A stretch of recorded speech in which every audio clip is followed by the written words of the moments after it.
आप साण हैं? नहीं, अरे साण माने क्या हुआ? स्वच्छंद।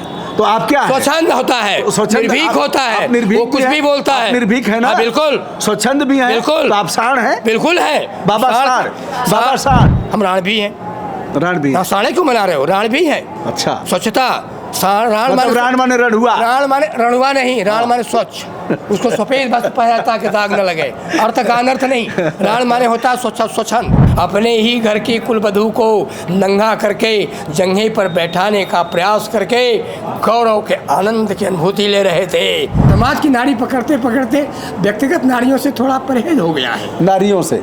हमें नारियों से तो परहेज है, व्यक्तिगत नारियों से। नारियों का अनुभव है? नारी नारी नारी। अरे नारियों का अनुभव? नारी, नारियों का अनुभव है? नारी इस शरीर में 16,000 नारी। नारी माने सुनो, इस शरीर में 16,000 नारी है। 16,000 नारियों पर जिनका अधिपत था उसका नाम कृष्ण था। कृष्ण के 16,000 नारियां नहीं थी। इन 16 शरीर पर जो नारियां हैं 16,000 ना। अरे आप घुमा रहे हैं। अयोध्या में ताली बजाने के लिए आप लोग पिछली लाइन में खड़े थे और फीता कोई और काटेगा, उद्घाटन कोई और करेगा। ऐसा कुछ नहीं था। क्यों नहीं था? कहीं नहीं था। क्यों नहीं था? आप ब्राह्मण हैं? सुनते हैं, आप ब्राह्मण हैं। जो ब्रह्म को जानता है वो ब्राह्मण है। अच्छा, जाति आधार कोई नहीं है? जाति का आधार नहीं, प्रारंभ से ही नहीं है। आज का संविधान लेकिन नाम पर, पार्टी के नाम पर, बड़ के नाम पर, विबड़ के नाम पर, सबड़ के नाम पर, अगड़े के नाम पर, पिछड़े के नाम पर बांट रहा है। लिखित जाति का प्रमाण पत्र देता है। अगर कोई मुझ से किसी के जाति सूचक शब्द बोलता है तो मुकदमा दर्ज होता है। उस तहसीलदार पर मुकदमा दर्ज करो, उस सरकार के उस कानून बनाने वाले पर मुकदमा दर्ज करो जो लिखित रूप से जाति शब्द का सूचक प्रयोग करके प्रमाण पत्र देता है। परशुराम सेना के बाबा आयुर्वेदाचार्य हैं, आयुर्वेद की पढ़ाई भी किया है और अभी हमारी नाड़ी पकड़ करके हमारे बारे में बताएंगे भी। बाबा जेल में भी रहे हैं। अब जेल में कैसे चले गए? तमाम बाबाओं के बारे में बताया जाता है कि उनका प्रारंभिक जीवन, पहले का जीवन बहुत खराब रहा है। अब हाँ, महाराज जी का नाम है सुदर्शन शरण जी महाराज, भगवान परशुराम अखाड़ा, और यह है प्रयागराज में। महाराज जी को आप देख रहे हैं, अभी उम्र पूछ रहे थे तो कह रहे हैं 25 वर्ष। अब 25 वर्ष उम्र कैसे है महाराज जी की? अभी एक रहस्य की बात है। जेल में महाराज जी गए और राष्ट्र के लिए लड़ भी रहे हैं, अभी भी लड़ाई है, और फरसा उठा लिए हैं। यह है फरसा, जिसमें धार भी पकड़ाए हैं, और पीछे है महर्षि परशुराम जो भगवान विष्णु के अवतार माने जाते हैं। महाराज जी प्रणाम। आशीर्वाद है परशुराम। महाराज जी गुस्सा रहे थे अभी आप, और आंखें आपकी चढ़ी हुई हैं। कुछ गुस्सा आता है तो क्या करते हैं आप? नहीं, गुस्सा नहीं। ब्राह्मण का स्वभाव है, अगर उसे क्रोध भी आता है तो उसका क्रोध कभी अभिशाप नहीं होता। अच्छा। वह कभी किसी को श्राप भी नहीं देता। हाँ। अगर उसके मुख से कुछ श्राप जैसा निकल भी गया तो वह भी सृष्टि की रचना में सहायक ही होता है। कहा गया है मुनि के क्षमा साप से भारी। तो जब नहीं, तो क्षमा है। मैं श्राप की बात कर रहा हूँ। माँ भगवती गंगा का अवतरण पृथ्वी पर होने का हेतु और उसका माध्यम भगीरथ को बताया जाता है। मैं तो कहता हूँ, अगर कपिल मुनि का क्रोध नहीं हुआ होता, राजा सगर के पुत्र भस्म नहीं हुए होते, उनके मुक्ति के लिए मार्ग प्रशस्त होता, तब गंगा जी आती। इसलिए गंगा अवतरण का प्रथम मार्ग प्रशस्त करने वाला आज संपादक महर्षि कपिल मुनि है, जिन्होंने क्रोध किया और क्रोध से गंगा जी का अवतरण हुआ। इसलिए क्रोध करना आवश्यक है। तो नहीं, ब्राह्मण का क्रोध वो वरदान से कम नहीं होता। अच्छा। महाराज दशरथ जब चिंतित थे कि मुझे पुत्र रत्न नहीं हो रहा है, एक बार भूपत मन माही भय गलानि मोरे सुत नाही, पुत्र ही नहीं है। उनकी रानियों में कैकेयी ने कहा, महाराज कहाँ परेशान हैं आप? परेशान हो कि ब्राह्मण का अभिशाप मुझे लग गया, उसके पुत्र की हत्या मुझसे हो गई थी और उसका श्राप लग गया। किसकी हत्या हो गई थी? श्रवण कुमार की। अच्छा। तो उनके पिता ने कहा, दशरथ ने मारा था। दशरथ को जो मृगा जान करके मार दिया था, तो उन्होंने कहा कि उस ब्राह्मण का श्राप नहीं आपको लगा है, हमारे तो पुत्र प्राप्त होना है, आप परेशान क्यों हैं? महाराज शांतनु श्रवण के पिता ने कहा था ना कि मेरे जैसे ही तुम्हारी गति होगी, यानी पुत्र वियोग में तुम्हारी मृत्यु होगी, इसका मतलब मुझे पुत्र प्राप्त होना है। आप कहाँ परेशान हैं कि पुत्र नहीं है, पुत्र नहीं है? ब्राह्मण का क्रोध भी पुत्र प्राप्त, राम को पैदा करने का हेतु शांतनु का क्रोध है। और दलित का क्रोध क्या होगा? और बता रहा हूँ अभी। उसके बाद फिर आज जो श्रीमद् भागवत पुराण की कथा हो रही है, उस कथा का आदि संपादक कौन है पता है? सुखदेव जी ने कथा कही, लेकिन वो कथा प्रारंभ कहाँ से होती है, किसके द्वारा प्रारंभ होती है? राजन, तुमने मरे हुए सर्प की माला गले में पहनाई है, इसलिए तेरे हस्तिनापुर का नाश नहीं होगा, ऐसा श्राप नहीं दिया था। तुम्हारा प्रजा खत्म हो जाएगी, ऐसा नहीं दिया था। कहा था तुम्हारी मुक्ति तक्षक, सर्पों के राजा तक्षक से होगी। कहे महाराज मुक्ति का उपाय? कहा श्रीमद् भागवत पुराण की कथा सुनोगे। भागवत पुराण की कथा का प्रारंभ भी श्रृंगी जैसे छोटे ब्राह्मण के बालक के क्रोध से उत्पन्न होता है। और उस समय के सुखदेव जी ने कथा कहा, परीक्षित ने अकेले कथा सुनी, आप तो हजारों लोग बैठ कर के आप ब्राह्मण हैं? कथा सुनते हैं। आप ब्राह्मण हैं? जो ब्रह्म को जानता है वो ब्राह्मण है। अच्छा, जाति आधार कोई नहीं है? जाति का आधार नहीं, प्रारंभ से ही नहीं है। इसलिए वाह, बहुत बढ़िया स्वामी जी। एक बार भूपत मनमाही भय गलान मोरे सुतना ही, श्रृंगी ऋषि वशिष्ठ बुलावा, पुत्र काम सुबह के करावा। उसके पहले सो तुम जानहु अंतर्यामी, पूर्वहु मोर मनोरथ स्वामी। कह माता आप भी वरदान मांगो। उन्होंने कहा चाहूँ तुम्हें समान सुत, प्रभु सन कमन दुराव। कहा आप सतीश खो जाऊँ कहाँ जाई, निपटो तनय हो मैं आई, अनशन सहित ले अवतारा, मैं दिनकर कुल वंश उदारा। मांगते हैं एक पुत्र, आते हैं चार पुत्र। चार किस प्रकार से आते हैं? पर ब्रह्म पिता परमेश्वर, ब्रह्म को जानने वाले ब्राह्मण के रूप में राम। जाकर नाम ले त्रिपनासा, नाम शत्रुघ्न वेद प्रकाशा। जिसका नाम मात्र लेने से शत्रुओं का विनाश होता है, क्षत्रिय के रूप में शत्रुघ्न। विश्व भरण पोषण कर जोई, ताकर नाम भरत सोई। वैश्य के रूप में भरत, और अह धन लक्ष्मण बड़ भागी, राम पदार बिंदु रागी। असन व्यसन नारी निद्रा का परित्याग करके 24 घंटे प्रण कुटी की रखवाली करने वाले, राम कार्य में सहायक, ऐसा शुद्ध के रूप में लक्ष्मण। हिंदवा सोदरा सर्वे न हिंदू पतो भवेत, मम दीक्षा हिंदू रक्षा, मम मंत्र समानता। ब्रह्मचार्य लक्ष्मण, गारहस्थ राम, वानप्रस्थ भरत, और संन्यास शत्रुघ्न। कैसे? पूजिए विप्रशील गुणहीना। चौपाई पहले लोग शुद्ध पढ़ते नहीं हैं, शुद्ध बोलते नहीं हैं, बस बोल देंगे पूजी विप्र सकल गुणहीना। प्रश्न ही नहीं है। पूजी विप्रशील, शीलवान हो, गुणहीन। 3 गुण, सतोगुण, रजोगुण, तमोगुण, तीनों गुणों से ऊपर जिसके अंदर समरसता का गुण हो, लाभ हानि जीवन मरण यश अपजस, ये सारा जिसके लिए बराबर हो, मान सम्मान अपमान सब बराबर हो, वह होता है विप्र। क्योंकि सब बाली ने, सुग्रीव ने कहा कि धर बट रूप देखता जाई, कहे सुमोही का सुसैन बुझाई। पठवा बाल होई मन मैला, भागो तुरंत तजो सहला। हनुमान जी केवल ज्ञानी नामाग्र गण्यम सकल गुण ध्यानम बाल राणाम दिशमी नहीं थे, वह बाली सुग्रीव के मंत्री भी थे। और सुग्रीव से जब कहता है कि जाओ बट रूप में, हनुमान जी कहते बट रूप, ब्राह्मण बालक अहंकार, क्षत्रिय बालक अहंकार, शेर का बालक अहंकार, मैं फला का बालक अहंकार। विप्र रूप धरि कपित गए, माथ लाई पूछत असभय। मस्तक झुका करके समरसता का भाव रखने वाला होता है विप्र, और वह होता है पूजनीय। यह चौपाई को गलत अर्थ में प्रयुक्त करने वाले लोगों को समझ में आना चाहिए कि उसके पहले अर्थ को समझो, अनर्थ को पैदा मत करो। वाह वाह वाह। ताड़ना सब सिखाना होता है, मारना पीटना शब्द नहीं होता है। इसलिए उस शब्दों पर ध्यान दो। यह श्री रामचरितमानस है, वो गोस्वामी तुलसीदास के शिव गोसाई ब्राह्मण के द्वारा लिखा हुआ नहीं है। सोई मानस मानस कर राखा, अवसर पाए शिवासन भाखा। तुलसीदास जी ने तो उसे लिपिबद्ध किया। जिस प्रकार आज भारत के संविधान को तो बना हुआ है, संविधान निर्मात्री सभा के निर्णय के आधार पर, उस समिति के आधार पर डॉक्टर भीमराव अंबेडकर ने उसे लेखन का कार्य किया।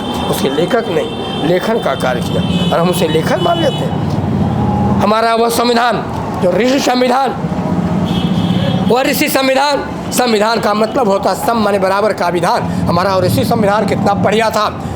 नाउन, धोबी, गोड़ीन, लोहार, लोहारिन, कुहार, कुहारिन, पंडित, पंडिताइन सब मिल बैठ करके मंडप में माली एक साथ, चवाइन सब मिलकर के एक साथ आंगन में बैठते थे। पाणी ग्रहण संस्कार होता था, गोपी संस्कार होता था, जन्मोत्सव मनाते थे, मरणोत्सव में भी सब एक साथ बैठते थे। वह समरसता थी समाज के बीच में, सब समरस थे। वह हमारा ऋषि संविधान था। आज का संविधान या जाति के नाम पर, पार्टी के नाम पर, बड़ के नाम पर, विबड़ के नाम पर, सबड़ के नाम पर, अगड़े के नाम पर, पिछड़े के नाम पर बांट रहा है। लिखित जाति का प्रमाण पत्र देता है, अगर कोई मुंह से किसी के जाति सूचक शब्द बोलता है तो मुकदमा दर्ज होता है। उस तहसीलदार पर मुकदमा दर्ज करो, उस सरकार के उस कानून बनाने वाले पर मुकदमा दर्ज करो जो लिखित रूप से जाति शब्द का सूचक प्रयोग करके प्रमाण पत्र देता है। इसलिए उस संविधान को नष्ट करना चाहिए, इसी संविधान पुनः लागू करना चाहिए और इसी संविधान पुनः लागू करना चाहिए। संविधान कामयाब नहीं है, जो लोगों ने बनाया था संशोधन हुआ, बांट रहा है। हाँ, बांट रहा है।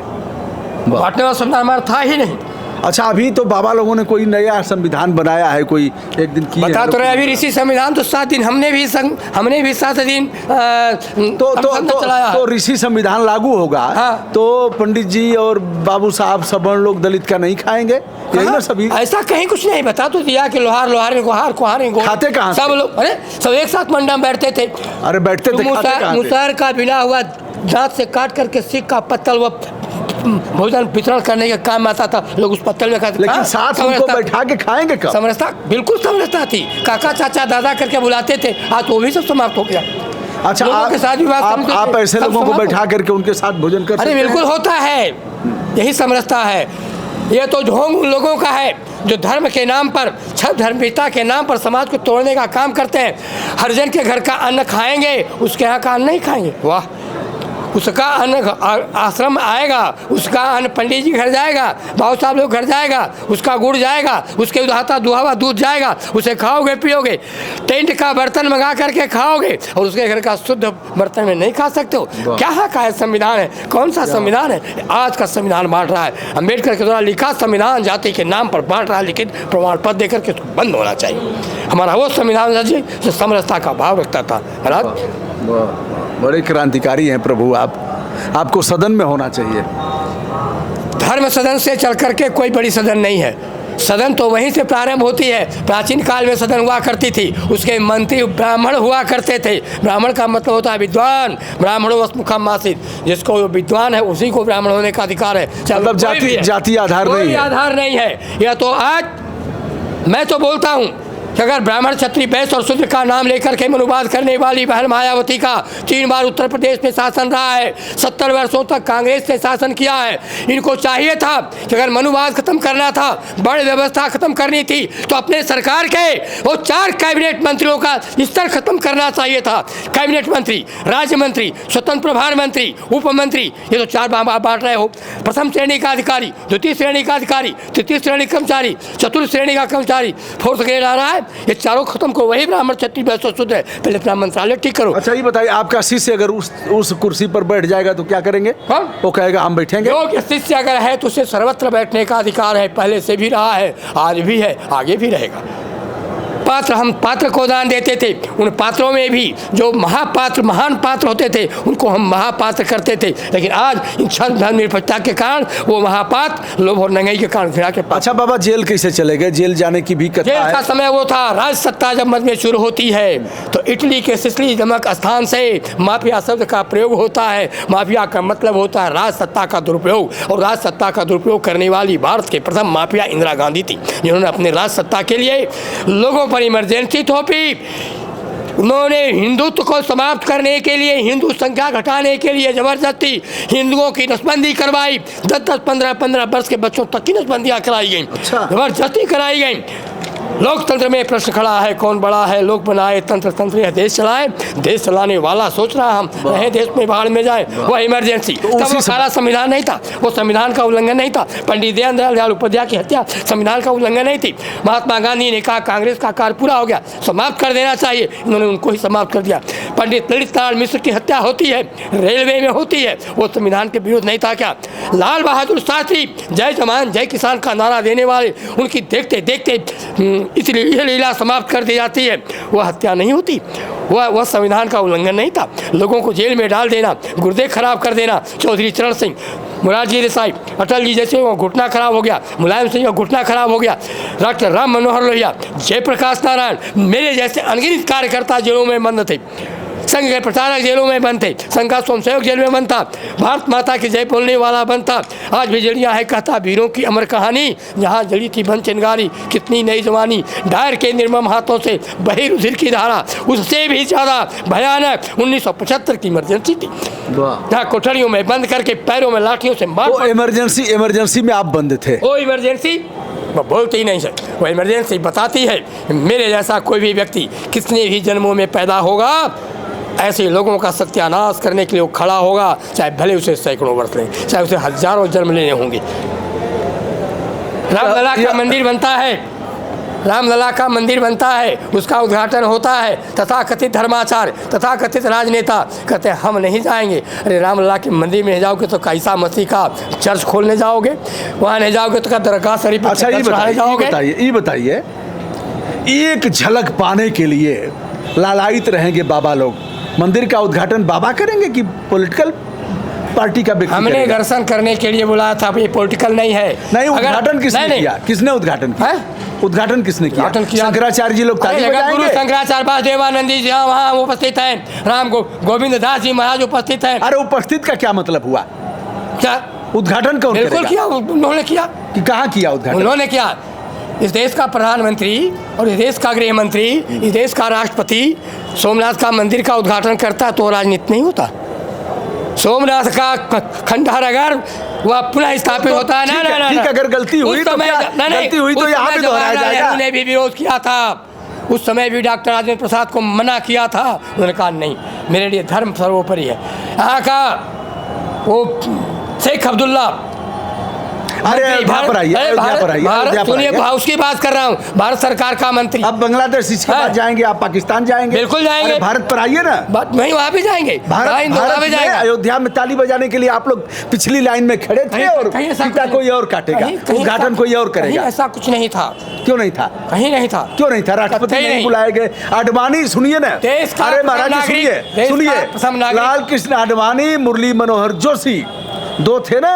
रामलला हम आएंगे, मंदिर वहीं बनाएंगे। हाँ। और लालू ने आडवाणी को बंद कर दिया। हाँ। और आडवाणी अभी भी ठीक है। हाँ। आडवाणी से ही फितवा कटवा देते हैं। सुनो हमसे, हाँ, वह कोई व्यक्ति किसी राजनीतिक दल का नेता नहीं, भारत का प्रधानमंत्री बड़ा है कि राष्ट्रपति बड़ा है?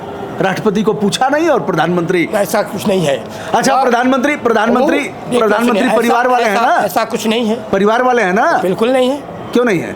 कोई पुत्र नहीं है। आप शादी करके क्यों नहीं है? शादी करके छोड़ देंगे? शादी विवाह से मैं छोड़ना होता है वो। हाँ, क्यों नहीं है? अभी वो जिंदा है। आपकी पत्नी है कि नहीं है? अरे ऐसा कुछ नहीं होता है। आपकी पत्नी है कि नहीं? अरे ऐसा कुछ नहीं होता है। आपकी पत्नी है कि नहीं? राष्ट्र के हित के लिए आप दाएं बाएं मत करिए महाराज जी। आपकी पत्नी है कि नहीं? परिवार है कि नहीं? बिल्कुल नहीं है। अच्छा, क्यों छोड़ दी? नारी मुए गृह संपत्ति नासी मुड़ा भय सन्यासी। अब यह बात तुलसीदास जी ने कहा था, नारी मुई घर संपत्ति नासी। यानी औरत मर गई और संपत्ति जो थी हड़प। अर्थ नहीं उसका है। हाँ, नारी मुई माने क्या हुआ? नारी मुई घर संपत्ति नासी। हाँ, संपत्ति नासी का मतलब समझते क्या होता है? क्या हुआ? मोह और माया से विरत होने पर आदमी संन्यास लेता है, तब वो मूड बना के सन्यासी बनता है। नारी मुई माने दिया नारी। हाँ, नारी माने बता भक्ति के साथ चलेंगे। मोह माने मोह से खत्म हो गए। वो अवधी भाषा का शब्द है। जैसे अभी लोग बोल देते हैं कि राण साण सीढ़ी सन्यासी, इनके सेवे ते बसे काशी। उन बेवकूफ़ों को पता नहीं है, राण माने होता है स्वच्छता का प्रतीक, सफ़ेद वस्त्र धारण करने वाला। सुनिए, राण माने होता है स्वच्छता का वस्त्र धारण करने वाला, स्वच्छ। और शान माने होता है निर्भीक निशान। तो जब आप स्वतंत्र, आप शान हैं? नहीं, स्वतंत्र। शान माने क्या हुआ? स्वतंत्र। तो आप क्या? स्वच्छंद होता है, निर्भीक होता है, वो कुछ भी बोलता है। निर्भीक है ना? बिल्कुल। स्वच्छंद भी है। बिल्कुल। तो आप शान हैं? बिल्कुल है। बाबा शान। शान का मतलब यही होता है निर्भीक, निशान। आप शान है ना? अरे सुनो भाई, शान का अर्थ तो सुनो। हाँ, शान माने होता क्या है? तो यही राण माने होता है स्वच्छता। हम राण भी हैं।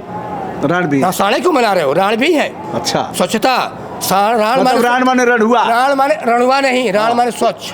उसको सफेद बस पहनता के दाग न लगे, अर्थ का अनर्थ नहीं। राण माने होता है स्वच्छंद जी। साण माने होता है स्वतंत्र, स्वच्छ और स्वच्छंद। हाँ। और राण साण सीढ़ी। हाँ। गंगा के किनारे बैठ करके जब भजन करता है ना, तब वो सन्यासी बन पाता है। और ऐसे सन्यासी ने, उसका अर्थ ये होता है राण साण सीढ़ी सन्यासी इनके सेवक बसे काशी। आप जब स्वच्छंद और निर्भीक हो करके और आराम से एकांत, सीढ़ी माने एकांत होता है, ये सीढ़ी है ना, यहाँ लोग बात नहीं करते, यहाँ आदमी बैठ जाता है, ये अकेले रहती है, ये एकांत है। एकांत में जब बैठता तब वो सन्यासी बनता। अर्थ उसका यह है, अनर्थ नहीं। बाबा ने जो परिभाषा बताया इसे आपने ठीक से सुना। राण साण सीढ़ी सन्यासी इनसे बचे तो सेवे काशी। राण का भी अर्थ बताया, साण का भी अर्थ बताया, और स्वच्छंद है, निर्भीक है। निर्भीक आप हैं तो फावड़ा लेकर के क्यों? यह परसु है ना। हाँ, अच्छा। परसु का मतलब होता है पर माने दूसरा, सु माने सुरक्षित, जिससे दूसरा सुरक्षित हो उसका नाम होता है परसु। परसु बिलो की महीप कुमारा, सुनिए पहले वहाँ और भन हाँ, उसका अर्थ है भगवान परशुराम नहीं आए होते तो 10,000 राजाओं ने धनुष तोड़ने के बाद निर्णय लिया था, जनक को बंदी बना लो, सीता को बैठा लो, इन दोनों नौजवानों को मार डालो, हम आपस में लड़ेंगे और जो जीतेगा वो सीता से विवाह करेगा। धनुष तो टूट गया, उसका प्रॉब्लम नहीं, हम नहीं तोड़ते, कैसे टूट गया। अगर भगवान परशुराम नहीं आए होते तो 10,000 क्षत्रिय राजा आपस में लड़ते, सब मर जाते, राम एक को भी नहीं छोड़ते। कितना बड़ा नरसंहार भगवान परशुराम के आने से रुका। प्रथम विश्व युद्ध तो वो था जो राम राजाओं को 10,000 राजा नृपविहीन धरती हो जाती। नृपविहीनता का नाम ही विश्व युद्ध है। एक देश दूसरे देश पर दूसरे राजा पर विजय प्राप्त करने के लिए चढ़ाई करता है, लड़ाई करता है तो विश्व युद्ध बोला जाता है। उस समय का भारती का सबसे पहला विश्व युद्ध, 10,000 राजा राम अकेले मार डालते, एक भी क्षत्रिय नहीं बचते। इतने क्षत्रियों को बचाने का कार्य भगवान परशुराम उनके परत ने किया। अरे सब क्षत्रिय थे कि राजा थे? कोई क्षत्रिय राजा होता था पहले? राजा को क्षत्रिय मान लेते थे, रक्षा करने वाले थे, लेकिन कितने बड़े राजा थे कि 16 बरस की कुमारी से विवाह करने के लिए एक पतित चले आए थे जो उठ नहीं सकते थे, 4 लोग मिलकर उठाते थे, वो धनुष तोड़ के सीता से विवाह करने आए थे। इतने अच्छा ये बताइए कौन सी बुराई कर दिया? जब तुलसीदास जी गए हैं जंगल में तो बिंद के बासी उदासी तपोव्रतधारी महाबिनु नारी दुखारे। उस क्षेत्र के बिंद क्षेत्र के बिंद के बासी उदासी, उदास थे, तपोव्रतधारी महा, तपोव्रतधारी महा बिनु नारी दुखारे। और फिर एक एक पत्थर रख दिए कि भगवान जी स्पर्श करेंगे तो नारी हो जाएगी, हम भोग करेंगे। इसलिए नारी होती है भक्ति। अच्छा, भक्ति नारी है तो उनके पास भक्ति थी नहीं, तो वो श्रद्धा और विश्वास के साथ जानना चाहते थे कि भगवान की भक्ति इनको कैसे प्राप्त हो सकती है। अगर पत्थर से नारी तरस जाती है तो निश्चित तौर पर इस पत्थर में भी हमें भक्ति प्राप्त होगी। तो वो अनादिकाल से बड़े बड़े लोगों की चरित्र का, उनकी मानसिकता का परिचय और उसका परीक्षण लेने के लिए तमाम लोग लगे रहते थे। जैसे कालिदास कोई मूर्ख नहीं थे। पेड़ काटने की विधा होती है, पेड़ में अगर 2 ही डाल है तो एक डाल पर बैठ कर के वो काट रहे थे ना, तो काटने की विधा है कि पेड़ बैठ के डाल काट रहे हैं, आधा कट जाएगी तो ये जो बचा हुआ हिस्सा थोड़ा सा लगा है ना, उस पर पैर रखेंगे दोनों और पकड़ लेंगे और 3-4 कुल्हाड़ी मारेंगे तो एक डाल कट के नीचे आएगी। उस प्रकार से लकड़ी काट रहे थे, कोई मूर्ख नहीं थे। वो जो परिभाषा विद्वानों ने दिया वो स्वयं भी दे सकते थे। वाह, बाबा ने बहुत अच्छी चीजें बताया। एक तो भ्रम। एक मिनट पत्रकार महोदय जी, अपने ही घर की कुल वधू को रजस्वला वधू की परछाई भी नहीं पड़नी चाहिए नारी की। अपने ही घर की कुल वधू को नंगा करके जंघे पर बैठाने का प्रयास करके गौरव के आनंद की अनुभूति ले रहे थे। काशी राज की कन्याओं को सहस्त्रबाहु के अपहरण से बचाने का दुस्साहस उस समय के राजा नहीं कर पाए। अगर भगवान परशुराम नहीं गए होते तो सहस्त्रबाहु के अपहरण से काशी राज की कन्याओं को बचा नहीं सकता था। कहाँ क्षत्रित्व था? क्षत्रित्व की रक्षा तो ये परशु करता है, ये ब्राह्मण करता है, आशीर्वाद देता है। ब्राह्मण का जाति आधार नहीं होता है, ब्रह्म जानाति सह ब्राह्मण। वाह वाह वाह। महाराज जी ने एक तो ब्राह्मण की परिभाषा बताया और दूसरा कर्म की महानता को बताया। तीसरा यह है कि महाराज जी आयुर्वेदाचार्य रहे हैं और थोड़ा सा हमारा लोग कहेंगे कि आपने बताया और कुछ मैंने चिकित्सक बनने के बाद पढ़ रहा था, तभी निर्णय ले लिया था कि रोगी समाज की चिकित्सा करनी है, क्योंकि समाज ही रोगी हो गया है। तो रोगी समाज की चिकित्सा करूंगा। रोगी की चिकित्सा करने के लिए तो अनेक डॉक्टर आते रहेंगे, क्योंकि एक सामान्य परिवार का बालक कलकत्ता से डॉक्टरी पास करके और राष्ट्र की सेवा में लगता है, 4 लोगों को लेकर के कबड्डी खेल करके राष्ट्र का संगठन खड़ा करता है। लोग हंसते थे कि डॉक्टर पागल हो गया है, कबड्डी खेल करके राष्ट्र की रचना होगी क्या। डॉक्टर बलराम केशव हेडगेवार राष्ट्रीय स्वयंसेवक संघ के संचालक, उसके पहले भारतीय राष्ट्रीय कांग्रेस के महामंत्री थे। अछूतोद्धार का जब नाम आया तो उन्होंने कहा यहाँ कोई छूत नहीं है, ये तो नया शब्द कहाँ से आ गया, इसलिए हम विचारों से सहमत नहीं हैं। डॉक्टर बलराम केशव हेडगेवार ने राष्ट्रीय स्वयंसेवक संघ की स्थापना की।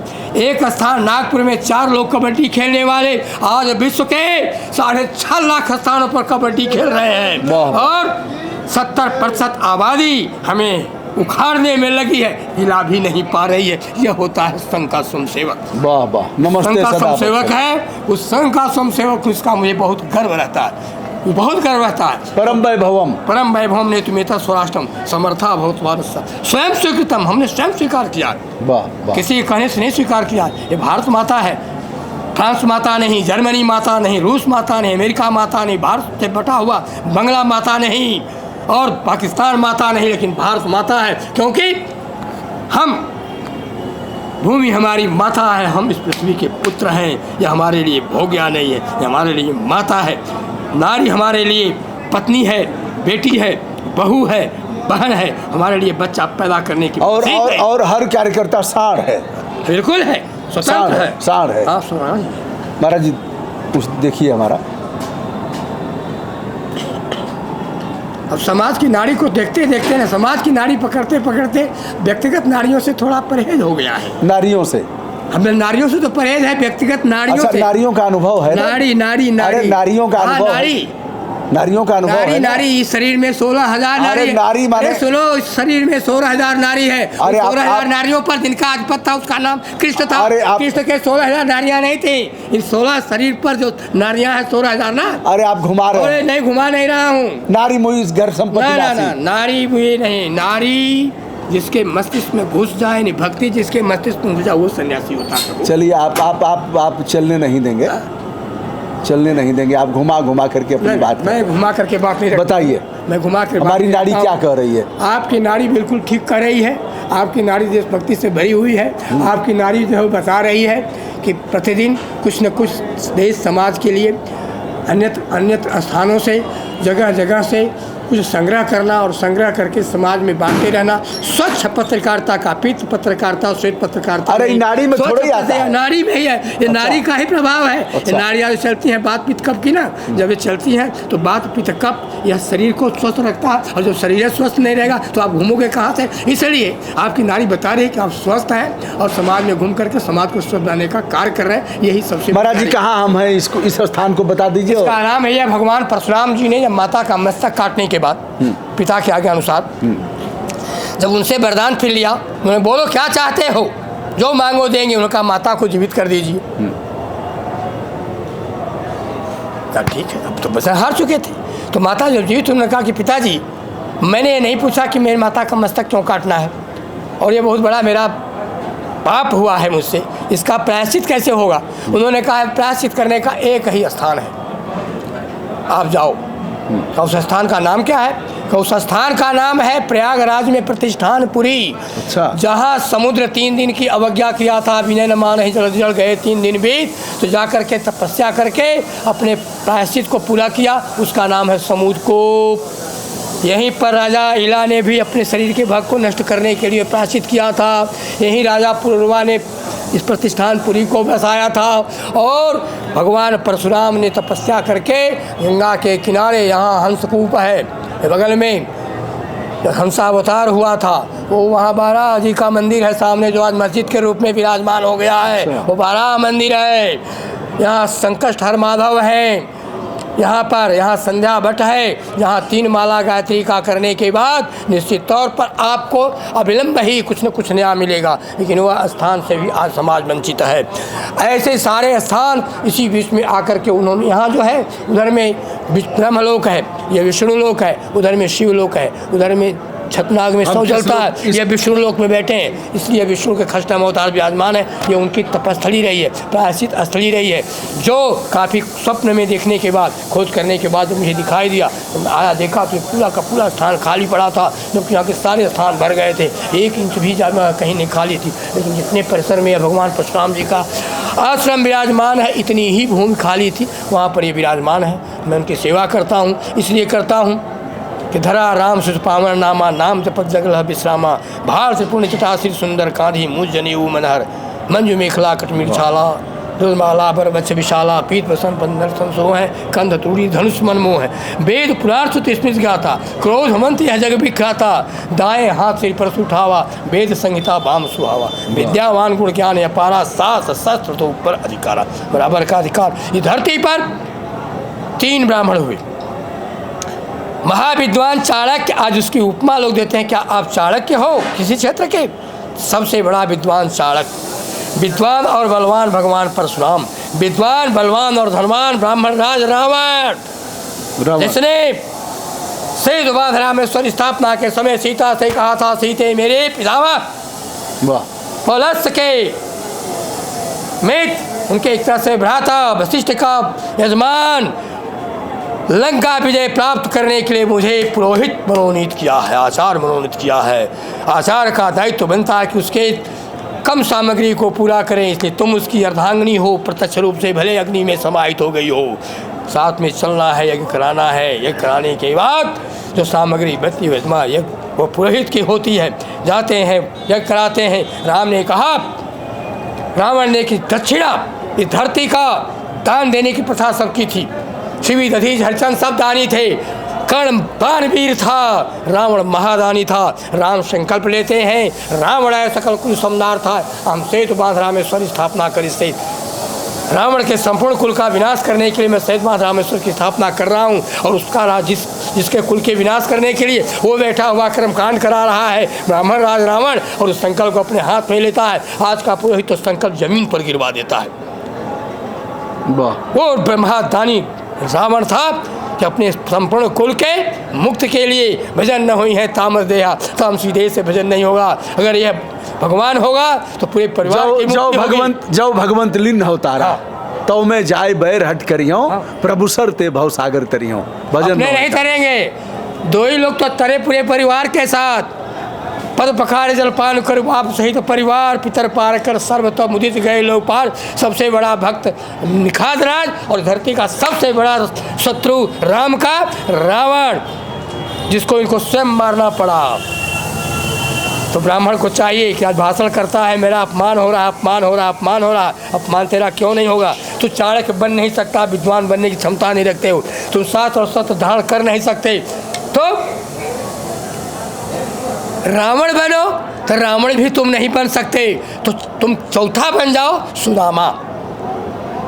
सुदामा बनो, या तो रावण बन जाओ आ करके तुम्हें मार करके मुक्त करेंगे, या तो सुदामा बनो कि नैनन के जल सो प्रभु पग धोयो। सुदामा को कृष्ण भगवान ने दान नहीं दिया था, सुदामा को उसका दिया हुआ वापस किया था, उसको दान नहीं दिया था। सुदामा ने जो खाया था ना, चावल दिया था, चना खा गया था, साफे चना खा करके अपने क्षत्रिय मित्र को बचाने का कार्य किया था कि हमारा यह मित्र क्षत्रिय राजा परिवार का अगर चना खा करके साफे गिर जाएगा तो बड़ी दिक्कत होगी। मैं तो ब्राह्मण हूँ। लक्ष्मी ने कहा, भृगु तूने मेरे पति को लात मारा है, तुम जिंदगी भर दरिद्र रहोगे, तुम्हारी औलाद दरिद्र रहेगी। भृगु ने कहा, कोई परवाह नहीं है, अरे तुम्हें तो मैं सबसे निकृष्ट स्थान पर बैठा करके जेब में भरूंगा। हम गोबर पर, गौरी गणेश पर बैठा करके लक्ष्मी को पहली पूजा गोबर की कराते हैं, वहाँ लक्ष्मी को बैठा करके और उसको दान अपनी जेब में रखते हैं और सारा परिवार चलाते हैं। कहाँ भग कर जाओगी? ब्राह्मण से भग के जाओगी? सारे कार्य देवता के मंत्र हैं, सारे कार्य देवताओं के अधीन है, देवता मंत्र के अधीन है, मैं ब्राह्मण के जिह्वा के अधीन है। तस्मात् ब्राह्मण देवता, इसलिए देवता भी ब्राह्मण कहते हैं, ब्राह्मण देवता, वो धरती का देवता है। दोस्तों वीडियो लंबा हुआ, महाराज जी के साथ हम फिर बैठेंगे और इनका आशीर्वाद लेंगे। बहुत सी चीज़ें छन करके आई हैं, कुरेद करके मैंने निकाला भी है महाराज जी से। कभी कभी तमाम दर्शक कहते हैं कि आप इस तरह से क्यों पूछ रहे हैं, अगर हम नहीं पूछेंगे तो बातें छन करके और भीतर की बातें नहीं आएंगी। महाराज जी आपने हमें समय दिया, इसके लिए विनम्र प्रणाम आपको। मेरे द्वारा कही गई कोई बातें अगर किसी व्यक्ति विशेष को अगर कुछ गड़बड़ लगे तो उसके लिए मैं धीरता के साथ क्षमा मांगता हूँ। धृष्टता के साथ, हाँ, साण है ना, तो नम्रता के साथ नहीं, धीरता के साथ क्षमा मांगता हूँ। साण क्षमा मांगेगा, मैं बेबाक साण क्षमा मांगेगा। नहीं, वो स्वच्छंद व्यक्ति है। साण माने स्वच्छंद, साण तो ऐसे, अच्छा, साण माने मारता है। अच्छा, मारता है किसको? जब उसको लाल कपड़ा दिखाओगे तो भड़कता है। लाल कपड़ा खतरे का निशान होता है और समाज में जो भी खतरा पैदा करेगा उसे मारने के लिए दौड़ेंगे। प्रणाम गुरुदेव, प्रणाम प्रणाम प्रणाम प्रणाम प्रणाम प्रभु।